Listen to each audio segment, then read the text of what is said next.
Presiding Officer, I come to this debate informed by experience, not the experience of receipt of organ donations, but the experience of donating from a deceased relative. When my father-in-law, a nurse, died suddenly at the early age of 54, his widow and daughters decided that there could be no finer memorial to his life than that his death should mean life for others. In fact, they drew it wider than that, wider than simply authorising the use of his remains for organ donation. He became part of the education of medical students, and their dissection of him after death helped prepare them for their careers. In due course, we sought the same disposal for his widow, but practical issues prevented it. Now, Jim's funeral had a very different focus, less on the coffin at the front of the church, there was none, more on the man, the contribution he had made to the lives of others, and the contribution to the future well-being of others he was now making. The grieving process seemed easier for that knowledge.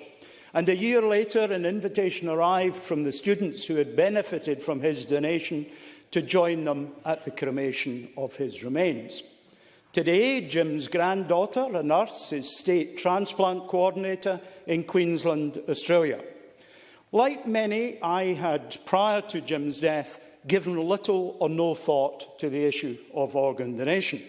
Now, my instructions to my executors are clear and unambiguous. Reuse everything in any way that could benefit others, and all my close relatives know that. And my driving licence has the 115 code on the back that can tell others, one of the least well-understood indicators of being registered for organ donation. Now, our Parliament's committee has performed its task in preparing a Stage 1 report for our consideration with the diligence we always expect and almost always get. With the experience of having taken 5 bills through Parliament, I know how challenging it is to get the detail right, to convert the policy intention into proper form for legislation. Difficult with all the support that a wheen of civil servants or committee clerks can provide to a minister or convener.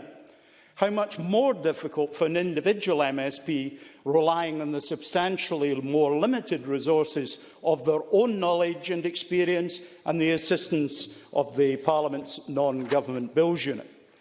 At the outset, when this bill came forward, I indicated to our whips that I could not oppose the general principles of this bill because I give paramountcy to helping others. I have not changed my mind. Even if the bill's prospects of doing so, because of the detailed expression of its principles, created difficulties.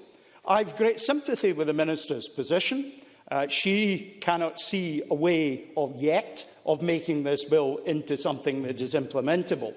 But any bill offering even the most meagre prospect of an increase in organ donation needs our endorsement of the general principles. But, and it's a significant but, those whose faith take a different view to mine as to the proper disposal of human remains must not, repeat, not, find themselves forced to go against their wishes or the wishes of a deceased person.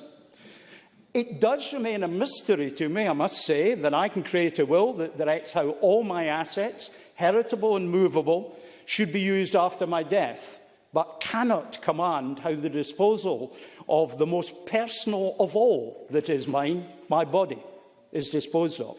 But that will be for another day, perhaps in the succession bill, which I expect will be brought forward in the next session of Parliament. I understand the difficulties around legal issues like confirmation of wills, which take more than the very short period of time within which decisions on organ donation have to be made. In conclusion, Presiding Officer, Government and Committee, in what they say, have accepted the principle of soft opt-out, and that's tremendous. There is unanimity on that.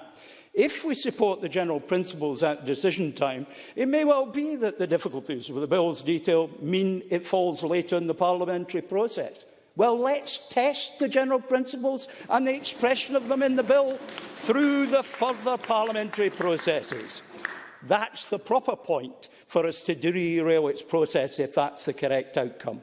This evening, I must and I shall vote in favour of our endorsing the general principles.